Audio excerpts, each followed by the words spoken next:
have to just judge and every now and then attack you guys. He's tried his ding-a-ling, but that's been broken for a long time. So this is not where you get the real intelligence.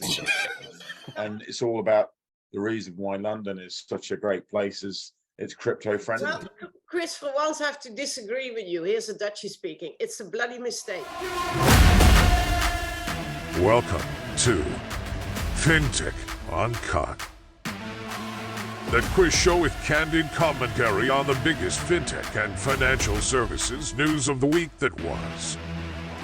Disclaimer: this show is created purely for entertainment purposes and contains segments of sarcasm, satire, parody, and humor. Even if you don't think any of it is funny, the creators do not accept any responsibility or liability for the accuracy of any content shared and reminded you to always fact-check everything yourself. And now, it's over to your quiz master. Hello everyone, welcome to Fintech Uncut, the quiz show with candid commentary on the latest fintech and financial services stories. This week with the wise guy, as usual, also the other guy, but for once with Judge Conny. Very warm welcome, Judge Conny. What will be the impact of our new energetic guest judge on our guys' quiz qualities, but also their scores? We will know very soon. My name is RIK DIDN'T SING, the host of the day, eager to know who will win this week's quiz. Let's start with the very first question, my friends.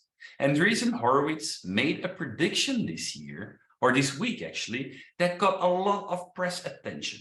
The more because he put his money where his mouth is. What was it? Is this that he will invest in anything that has AI in its title? Because it's interesting that Andreessen Horowitz has just led a major seeding funding round for a company called Hippocratic AI, which is a medical health, digital health startup led by Manjul Shah. But what's interesting is they invested in his previous company called Health IQ, which is facing allegations of millions of pounds of unpaid invoices from vendors, tens of millions of dollars of debt, and a lawsuit that alleges fraud. So it's interesting that they will invest in anything that seems to have AI in its title these days. It's also quite confusion these days. Seems like I read this morning that even Salesforce changed the name of their cloud service into AI Cloud. Oh, you've got to be kidding me. That's bloody ridiculous. Interesting on the AI point there, Chris, because I saw that earlier on this year, Andreessen Horowitz had released a statement saying financial services will embrace AI faster than anybody thinks. They released that in about January or something. They need it. Well, yeah, I mean, if you judge by Money 2020 last week, Conny, you were there, everybody was buzzing about AI. But interesting news story this week, announcement from Andreessen Horowitz, is that they've actually collapsed their financial services investment team into their consumer investment team, and they've been told to focus specifically on AI investments. So it's got to be the AI thing, surely. Yeah, I have a laugh at this every now and then because everything is now AI. And I think, I'm going to put under my next LinkedIn thing, RI, real intelligence. I mean, everything is now, well, in that case, I guess you're in the wrong place right now. This is not where you get the real intelligence. No, well, I'm trying to up the level a bit, No, but I understand it. But, so much of what people now refer to as AI is just plain simple, automated processing and, the AI thing. But Chris can probably elaborate on this, but there's a lot that people think, oh, the minute there's data involved, let's call it AI. Yeah, we're not going to proceed too much because the answer doesn't relate to AI. So that's for another debate. Well, I was going to say old Andreessen had a firm, AIAIO.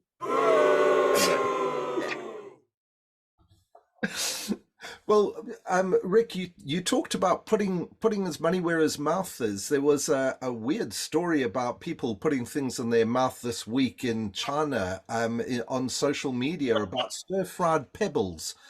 But I guess that's not the answer either, huh? No. Are you saying Mark Andreessen would put Pebbles in his mouth or something? Well, it was apparently this is not a new invention, that this is a very old Chinese dish that the fishermen used to have that were very hungry, and they stir fry pebbles with spices and some greens, and then they suck on the pebbles because they had nothing else to eat. But anyway, I were the judge, -2 because there's nothing to do with financial services. And Luckily, I'm he's not the now judge. calling Mark Andreessen a sucker. I mean, I'm not going there. Guys, this is going the wrong way. Relax. I think because of my accent, this has to be related to Andreessen Horowitz are leaving California and coming to London, and it's all about the reason why London is such a great place is it's crypto friendly, and they're very interested in supporting the cryptocurrency markets, and so the new office is going to open in the UK later this year, investing in cryptocurrencies and technology startups, which is fantastic news for the UK and Europe. Well, Chris, for once I have to disagree with you. Here's a Dutchie speaking. It's a bloody mistake. I mean, the UK is no longer part of the European Union, so they miss out on a free roll into Europe. They should have come to Amsterdam. You know, we've had very strict crypto regulation and people were negative about it, but it gave us a huge advantage. And Binance might be the biggest platform in Europe, but you know, the regulated platforms we have in Holland already have way more customers, and they will be so much faster to enroll into, you know, many, many more countries. I know where they come to London, it's where the money is, but the crypto regulation is in Europe. Mika, you've got to realize, Connie, UK rules. I know, and you know how much I love the UK. For once, you know, I'm if surprised, you want to be in the game, come to Amsterdam. Surprised that you're still such a defender of the UK because you're actually Polish these days. Yeah, I know, but having said that, UK rules. Chris, do you think London's got a realistic shot at becoming the crypto capital of the world? No. No, me neither. Next. Points for the judge, you know. And I think that no, but seriously, I think that, you know, if you look at the trust that this whole Mika thing is building in Europe, that's the reason why, you know, they're coming this way.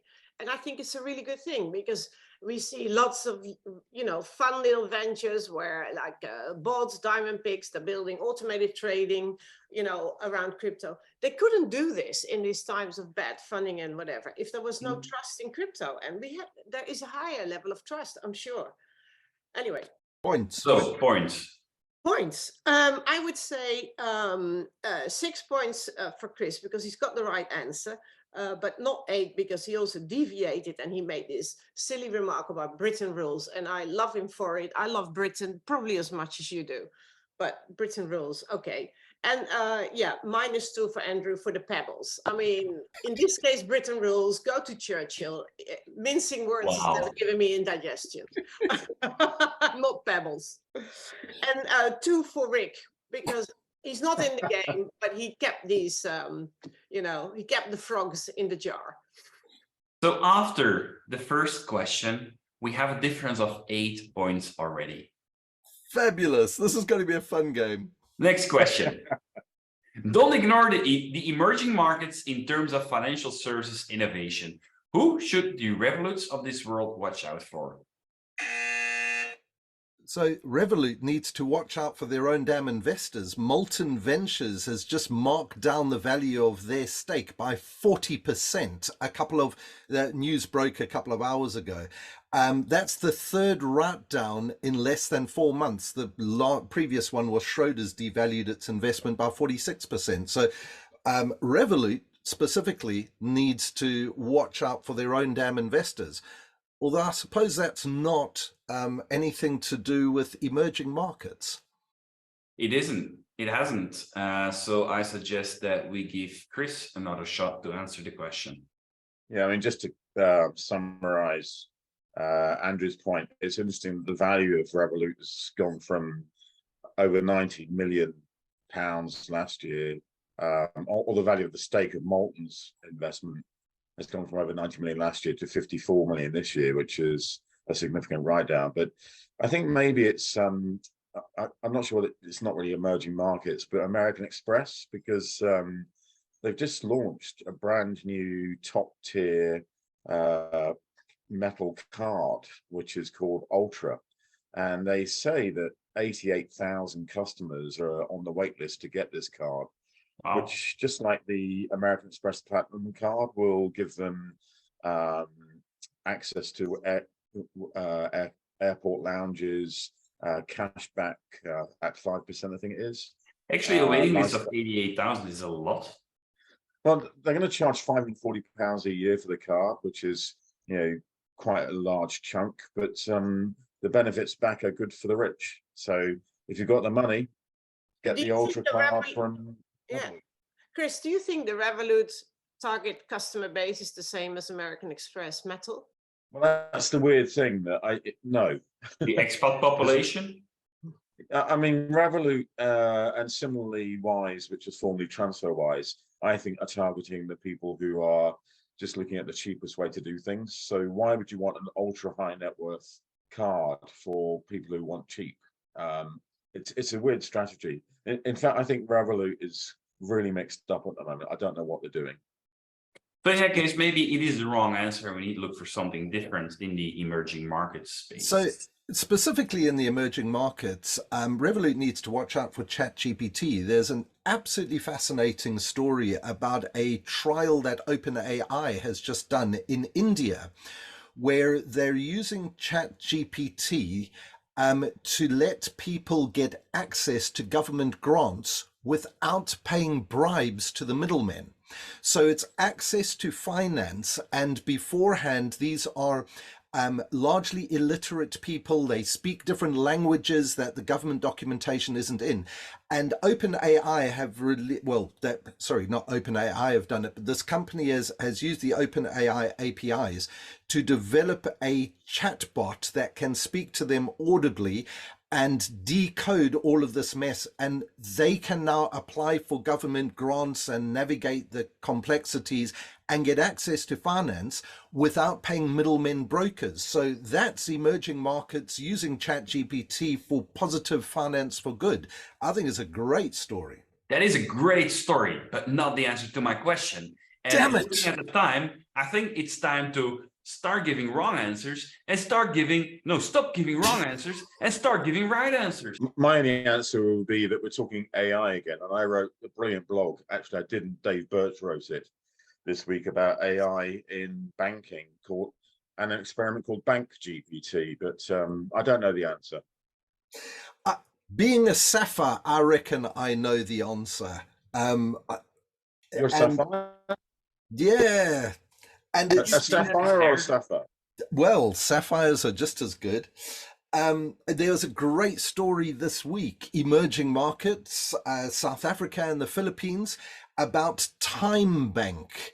Timebank, a South African bank that is digital only, and they're signing up over 300,000 customers a month at the moment.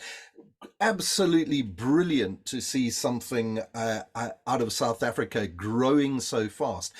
Very interesting model. They don't have any branches at all, but they've partnered with two huge supermarket chains, and they've got kiosks there, and they can do all the customers can do all their transactions there. It's massively popular in South Africa. I'll let Chris potentially steal a point if he can say, Chris, what does the time of Timebank actually stand for? Total immunity from execution. No. Tell us. So then I can win my negative points back again. Are you influencing the judge there? Take your money everywhere. It's actually an acronym, and it's take your money everywhere. TYME. Yeah. It's a brilliant bank. I travel a lot to South Africa, and I had some insights on the sort of background as well on the whole tech development they did there. But literally, they were the first bank since 1999 to get a banking license under the new rule. In the last 3 years, they already came to 6 million customers. And indeed, your point, Andrew, what I love about them is that they say they're a digital bank, but they don't digitize everything. They bring real life to digital. So people who already go to stores and kiosks, and they can biometrics, they use the South African ID system to onboard. People get a debit card with it, so they get used to using a card, not cash, printed at the kiosk. I think it's a real brilliant example, is stuff that makes my heart beat, because it literally is about that for me. It's bringing your real life to the digital space, not the other way around. Just before we do points, as you challenged me, Andrew, do you know why 86400 in Australia is called 86400 Bank? Doesn't have anything to do with the question. Something to do with seconds in the day? Oh, shoot. Yeah. There's 86400 seconds in a day, so That's it. whatever. I just thought I'll test you. Points. Yes, Judge? Yes. Yes. I would say you both excelled here. You gave us insight, you gave us fun, you gave us thought. Yeah, Andrew, you've earned some points back. I'm giving you both 9 points. On a side note on this question, actually, Conny, Mm. from a friend of us, he worked on that bank before. Yeah. Peter Teunis. Peter Teunis worked on this bank, and they did the whole, they basically sort of did the whole payments and banking underlying infrastructure and the connection to the kiosks. And it's, that's how I met them as well. And, but, you know, I saw them in, you know, in action in when I went into really rural townships as well. Mhm. It's really amazing. I love it. Well, just before you move on to the next question, Rick, just one other big story this week related to emerging markets. My previous employer, Visa, has just announced their African Fintech Accelerator. It's part of their pledge, where they've pledged to invest $1 billion into African digital transformation. And that is also going to be one to watch, because they will enable and accelerate a huge amount of financial innovation over the coming years through that. They're looking at pushing cohorts of like 40 fintechs through their accelerator at a time. So it's nothing to do with points. I just wanted to bring that up. A small disclaimer here. This was not sponsored content. This was not sponsored content, no. And Not I at love all. it how all the credit card companies go debit. But I think the interesting thing is an awful lot of people are not noticing what's going on in African nations. And in particular, I thought Cape Town was going to be the fintech center of Africa. I now think it's Lagos. Nigeria is just so much going on in Nigeria. It's amazing. But for quite a while. Yeah, Rick, can't we do something fun in Africa next year? Yeah, and Sure. I just think that there's a lot of investment going into African nations, and as you just said, visas in there. An awful lot of Western companies, and actually more Chinese companies, are heavily invested in Africa. So I do a lot of work with Alipay and Alibaba, and I know that they're very much there. Yeah. They're very much there. And I'm actually, you know, for my wedding next week, I'm actually supporting a South African charity, Chomi Foundation. Oh, wow. Do great work with young And we should people also in, say congratulations, Conny, on your wedding. It will happen. Finally, she's finally off the market. One worry less. All right, next question. Now we know the official reason of Andreessen Horowitz to come to the UK. It's perhaps time to get transparent on a possible hidden second reason. What do you think I'm talking about? Did you hear that? That's my brother. Is this that Rishi Sunak is paying him? Because during the last budget, Jeremy Hunt, the UK Chancellor, announced that the limits on the pension pots you can put in that are taxable would be abolished, and it's cost the Treasury £2.7 billion in tax relief. And Mark Andreessen, he's 51, so maybe he wants to move to London to have his pension, basically. I think it's a very creative one. No, I think that the real reason is we know that he's got a massive interest in crypto, right? And so where else to come other than where that very well-known crypto expert called Boris Johnson, who was the headliner at last year's Singapore Blockchain Festival, that's where he's based. So he's definitely come to get deep insights from Boris. or maybe not? That should have been the right answer, but unfortunately it isn't. Boris has resigned. He's gone. Yeah, but that's just from politics. He can now go and focus on blockchain now. Because Exactly. he's such a specialist, obviously. Otherwise, why would the Singapore guys have had him over there? He's not focused on blockchain. He's focused on Boris chain. Boris chain. He's as unruly as crypto, that's for sure. I mean, you know, Andreessen Horowitz, you know, Ben Horowitz is actually, he loves the royal family. So maybe he wants to be closer to the royal family. So that's why they moved it over. I mean, for people that don't love the royal family, by the way, Meghan's podcast on Spotify has been cancelled, and they're not paying her the 20 million that they had promised her in the first place, or signed up, because she never finished the series. And I think that her podcast was a bit, yeah. Anyway, that's is that not the reasons, Rick? No, perhaps we should be looking at why they're leaving their existing hometown. Are we still paying you? No. Okay.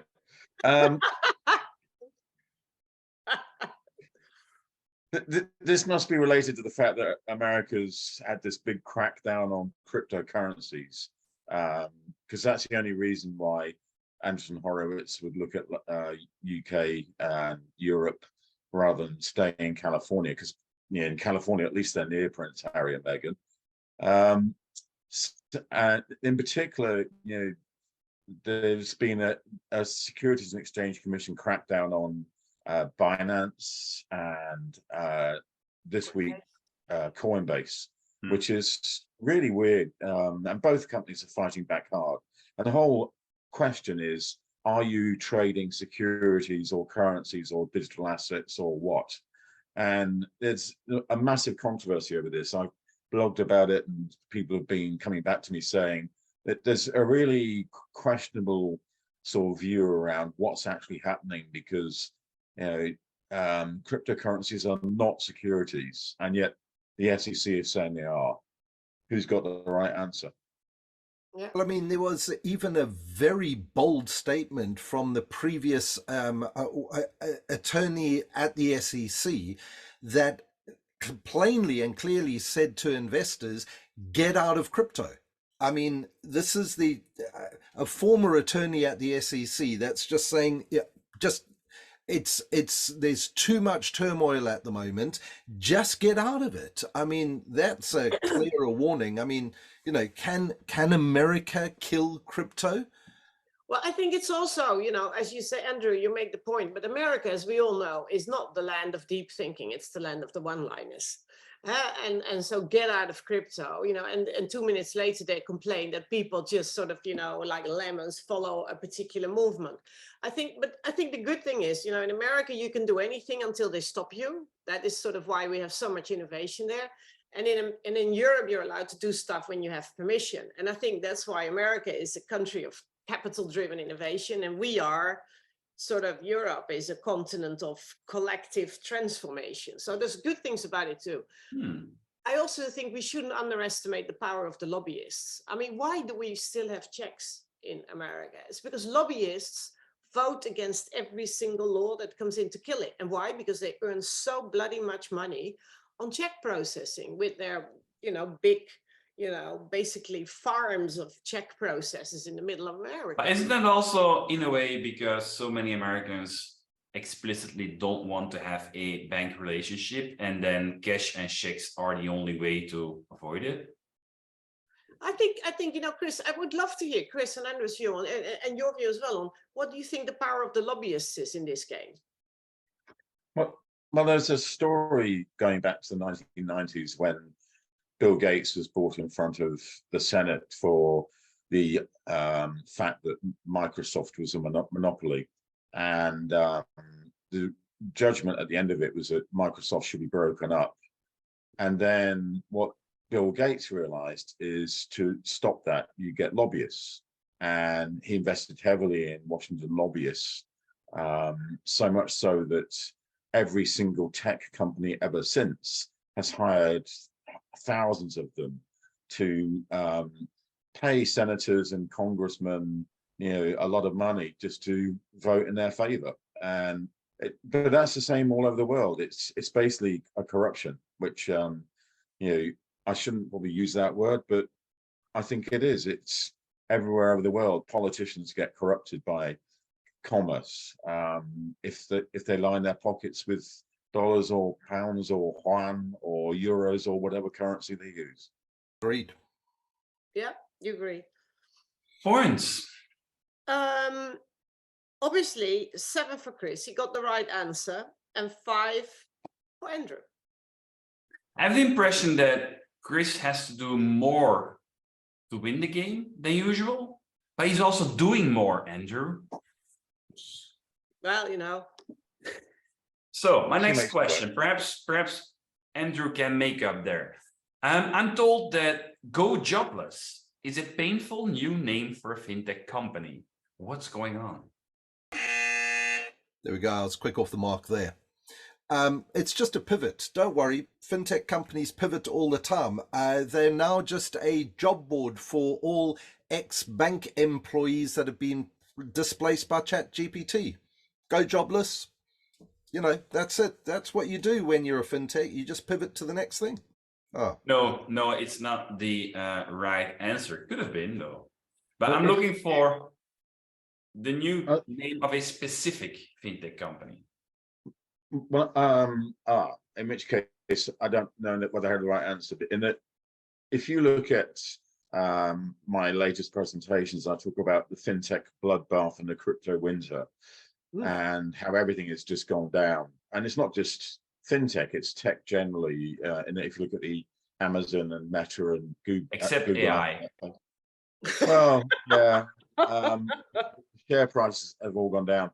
Interestingly, about 127,000 employees have been laid off at over 1,500 fintech firms since COVID began, according to some research I've seen from an HR company called Deal. And the question is, how do you lay people off? So some of the people have been laid off on a 2-minute Zoom call or via an email that tells them that they're leaving in the next 48 hours. Yep. And I always remember going jobless, getting laid off. In fact, I wasn't laid off. Luckily, I was the one who stayed at a company, an American company, many years ago. And you walked into the office of HR and you either got a thick envelope or a thin envelope. And if it was thin, you're staying. And if it was thick, you were going. You didn't know that until you walked out. That's not the answer. No. But I do think that the answer has got to do with GoCardless. And to your point, Chris, about the way that people are told things, what I was fascinated about, or actually quite shocked about, was when a story broke about GoCardless laying off 15% of their staff. The story was first published on their website, and in the story, it said that the staff would be getting their emails by 6 p.m. that day. What the absolute... So the story goes up on the website to say, hey, we're cutting 15% of the staff. You'll know by this afternoon whether it's you. I mean, who does that? Interestingly, 25% of their management are being taken out within that 15% cut. So they have, like the HR manager, we hope. And the head of communication. Probably the head of comms. But I mean, they're one of the last fintechs to have actually cut back. They've managed not to make cutbacks over the pandemic and everything like that. And the truth is that everybody's been getting leaner. And it's not a huge number of people. Yes, it is 15%, but it's only about 135 roles, which in the grander scheme of things isn't massive. And that's why they're reducing their management as well, because they're saying smaller teams, smaller management, let's run lean and let's carry on going. And I should say GoCardless was co-founded by Tom Blomfield, the founder of Monzo, and now he's joined Y Combinator in the USA. And it's not really related, but it's interesting how you can look at one person's springboard into an amazing multi-billion-dollar career versus those who are now being laid off. Yeah. And at the same time, though, I have to say, and I totally agree with you guys, the ways it happens is absolutely terrible. At the same time, I also see that staff as well are all jubilant and in, you know, when things are rosy. But in the end of the day, when it gets really tough, it's up to the leadership and, you know, the investors. And that's the terrible side as well. And I think, you know, if you see that the money dries up, you know, the mantra is simply, you know, optimize to survival. Keep your eye on the ball, and it takes whatever it takes and as long as it takes. Mm-hmm. So, but And my other how little is disgraceful? Well, my other little thought is that I was interviewed by Stephen Foster, who's an author of a book called Golden Nuggets, and he collects nuggets of wisdom from people around the industry, not fintech, around the world. Yeah. And my golden nugget's always been that whatever knocks you down, you just get up again and fight back. And actually, my best learning experiences have been made redundant because it made me fight. It made me work harder, fight back. One nugget in the release that I thought was interesting: there are no redundancies in France. Well, I can tell you why. It's bloody easier to pull a tree out of the ground with your bare hands than fire somebody in France. Or Germany. Or Germany, exactly. Anyway, points, guys. Well, this is an extraordinary session. I mean, obviously, the right answer came from Andrew. Andrew, yeah, sorry, I'm looking. Look, I'm taking this very serious, yeah? Oh. Came from Andrew. But you're both getting 3 bonus points from me because you're showing a different side of you. I know you both guys to have a seriously warm heart for justice and the right thing and the right way to go about stuff. People think of you as sort of cranky, loud shouters in the fintech space, but you have a true heart. So you're on top of the sort of right points, 6 for getting it right, Andrew. You're getting 3 points for showing your heart, and Chris gets 3 points for showing his heart and giving serious good insights and feedback to fintechs to keep going and stuff. 8 points for Chris. And now, 2 points back for Rick because he intervened and put the word AI back in. Cool. Chris, now, guys, Frankie and I'm the loud. That doesn't mean that by showing your back or another side of you, you'll get another 3 bonus points next time. Not we're going to form a new group called It's a one-off treat. A one-off treat. All right. For the people that have been watching this show, you must have noticed that I'm currently, for quite some time already, doing the recordings in a dentist practice. That's because I had to move to my parents-in-law for renovations, and my father-in-law, he's a former dentist, but he's also a bridge player. Now, this week, I learned about a brand new strategy where through casual bridge, you can make a lot of money. How can that possibly be finance related? Yeah, because I'll try this one, and it's maybe because you're being a little bit sort of elusive in your question, something more difficult than I imagined. But I did see that this week, the Bank of New York Mellon, BNY Mellon, has become more diverse, and they've partnered with a fintech startup that's owned by African Americans called McAfee. So maybe it's the link between a traditional bank like BNY Mellon linking with McAfee to bridge the racial wealth gap and give African American families cash assistance, mobile banking, and other financial services. Are you sure it was a bridge and not a basement? Because there was a story this week about a couple in California that... I'm talking about the card game bridge. Oh, no. Well, card game bridge. I mean, I can think of lots of stories about bridges this week. I mean, there was $100 million worth of cryptos stolen from Horizon Bridge, the cross-chain interoperability platform that runs between Ethereum, Binance, and Harmony. And it was cracked by a hacker, but not the. I know nothing about the card name bridge. I'm talking about a retired dentist's hobby. Oh, well, Chris would know about bridge. I mean, he's old enough. I don't know about bridge. What do you mean? You boomer. Okay, boomer. Boomer? Boomer. You're not. Yes. I was going to say, I'm way younger than a boomer. Bloody hell. What are you taking? I think this has to do with Warren Buffett. And the only reason I say that is that I know that he's a bridge player, but I don't know where the story would have come from. Is it related to Buffett and his playing bridge? Because I know he loves playing the game. Yeah, you're getting close. If it's that kind of a story, it's got to be the one about his neighbours. Did you hear that one, Chris? What?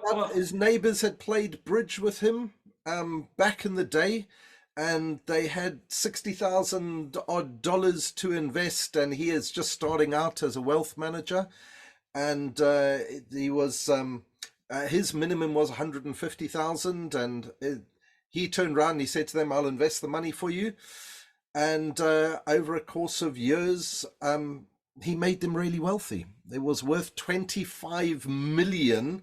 And then climbed and got to 40 million. And in today's terms, if they had still been alive and if they had still hung on to the shares, their shares would have been worth $400 million from a 60,000 investment. I would say 40 million, but well, the article. Let's not argue about it. Yeah, the article that you're referring to had a number of numbers at various stages of their life and their journey, and the final number in the headline was 400 million. Wow. Yeah. I've got a question. Why didn't they invest in crypto? It wasn't invented. It wasn't invented. And did they enjoy? This is the most important question to me. Did those lovely neighbors enjoy some of that money, or was it a worry? It made them happy? I didn't ask. Money doesn't make you happy. Friendships make you happy. But it was for retirement. So in that respect, I think it is comfortable knowing that you have a decent buffer to survive until the end of your life. A decent buffet, you say? Every day. Oh, Rick wins the round for bringing the funnies there. You're not the judge, Andrew. It's not you to judge. But I do very much agree with Chris. It's a friendship that makes you rich. You know, I already said years ago to my son, I'm the richest woman on the planet. And part of it's because of my neighbors. You know, I live in the Golden Band. Chris has been there. And it's a coming and going of fun people. And we take care of each other's pets and bins and gardens and, you know, children. And I think it's the most important thing. So I'm very happy for those people. And do you bridge? We should get back to the serious thing about building a nest egg.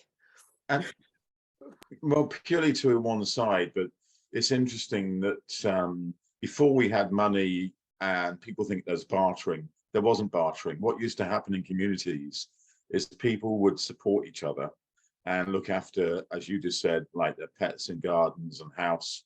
And there was no expectation of payback, except for later, if you needed help, you would know the community would help you. And so the whole nature of how we think about money and bartering is completely wrong. It's all about community and friends. Like Fintech Uncut. Okay. 8 points for Andrew for getting the right answer, and 6 for Chris because I've been giving a lot of high points. But yeah, and I've given away the bonus points already. I think you've given away the winner of the show as well. Nevertheless, we're gonna have one more question, and that's the last question of this week. The story is one of the reasons Goldman booked a credit loss last quarter of 840 million on commercial real estate. And Financial Times calculated that the total bad debt in the US banking sector on commercial real estate reaches $12 billion. That's the context. Question is, what was one of the reasons Goldman Sachs had such a dramatic loss in credits? So there's a lot of people, a lot of the Goldman Sachs partners have been complaining that David Solomon has actually taken his eye off the ball, and they're not doing as well as possible because he's been too busy living up the luxury life and focusing on his side gig as a DJ. So maybe they've lost so much money and they've accumulated this bad debt because he's jetting around the world, you know, being DJ D Soul or whatever he calls himself these days. Acid house. I mean, house prices are going down in most European American markets because interest rates are going up. So any bank funding of property portfolio is seeing losses. I mean, Goldman's just one of many. So I need to ask Rick, are you getting at anything in particular? Yeah, and I was looking for a song about a bird as an introduction, but I couldn't find the right song. If that could be Beast of burden. If you're talking about real estate at the moment, there's a problem in America with cannabis farmers because well, it's related. You know, the problem with the cannabis Safa. is that in comes the cannabis. there was an article in Fortune magazine, which is a well-known financial services publication, this week, saying that New York marijuana farmers are all going broke because there isn't enough places, even though it's legal, there isn't enough places to sell the marijuana that they've now farmed, so they can't pay their rent on their commercial real estate. There we go. Nailed the answer. And also, of course, we know that those marijuana farmers have a massive problem getting bank accounts because of all the regulation around banking and marijuana. So they can't pay their rent. That's got to be the answer. No, it's not the answer. I will say that's dope. But anyway, maybe because we have to mention him every week to get sponsorship eventually, Elon Musk. And if he doesn't come for sponsor, we should shoot much more bad news about the guy. Well, yeah, okay, some bad news about the guy is he's not paying his rent. Yeah. So Goldman Sachs have provided the commercial mortgages to Twitter, and Elon Musk is just not paying the mortgage back. So maybe they're going to have to. You know why? Exactly. That's my question. Why? He doesn't like the buildings. He doesn't have the money. No, he doesn't like the buildings. That's the official reason. Yeah, and that doesn't get other people evicted. I mean, he's doing it because he can. He's like the dog who licks, you know. Mm. I mean, going back to go jobless, he got rid of like 80% of Twitter's staff anyway, so the buildings aren't needed. But I mean, doesn't mean but that. Seriously, guys, what is your take on this, Chris, Andrew? I mean, why can he get away with this? Why he can get away with it? Yeah, I have no idea why or how he can get away with it, other than, as you said, because he can. You know, until he can't. You know, but what's he going to do? He's just going to brush off any lawsuits or anything like that. I mean, Columbia, a company called Columbia Property that owns many of the Twitter offices, has accused them of not paying $100,000 of rent as of December. $100,000? Geez, I'm sure that Musk must carry that around in his sock or something. You know, he doesn't care about. It's one of those. It's too trivial for him to give a damn about. Now, by the way, whilst you guys were talking about DJ D-Soul, I had a quick look on the internet, and actually the problem in Europe is not small either. Reuters put out a statement last week that around 1 in 5 loans back in commercial real estate is at the risk of being defaulted in Britain, France, 1 in 5, in Germany, 1 in 5. And they think that the fall between now and 2025 will be around 65 billion euros in debt, which also equates to around 5 billion a quarter up to 2025. So, wow, you know, it's not, and that's just 3 countries in Europe. I bet that they do real estate deals a bit differently, probably in Italy and Spain, but it's kind of a knock-on effect from the pandemic, which is when people realize they could work from home, they don't want to come back to an office. And I think there's a real issue. You know, Jamie Dimon has told all the staff they have to come back to the office, but that can create some sort of revolution. That's the Because obvious reason, Chris. I seriously think it has to do with the rising interest rates. The more, because increasingly more companies are asking their employees back in the office because they're facing problems with corporate culture and connection with their employees. So it doesn't really have to do, to me, with COVID, but a lot more about the current economic situation and central banks that are rising interest rates faster than ever before, and companies that can't deal with it. But then the big question is, if you look out to the future, is what is the future of the office? What is the future of the main street? What is the future of our commercial hubs? You know, do we need those physical premises, or will we do everything like we're doing here, via Zoom and in cafes and bars? And if you want to explore that future, I'd be quite happy to show you how. No promo. Disclaimer. This was not a promoted quote by Andrew Forster. Anyway, we are reaching the end of our show. So, Conny, who's the winner of the day, of the week? Adding up.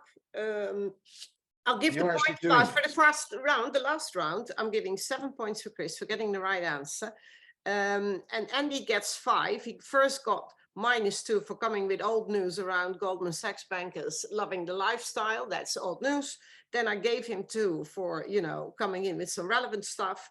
So that brings the score. I had 13 and 25. That brings the score to the winner this week is Chris with 43 points. And Andrew comes with a very decent second place with 38. Excellent. Conny, do you want to come back soon? Great.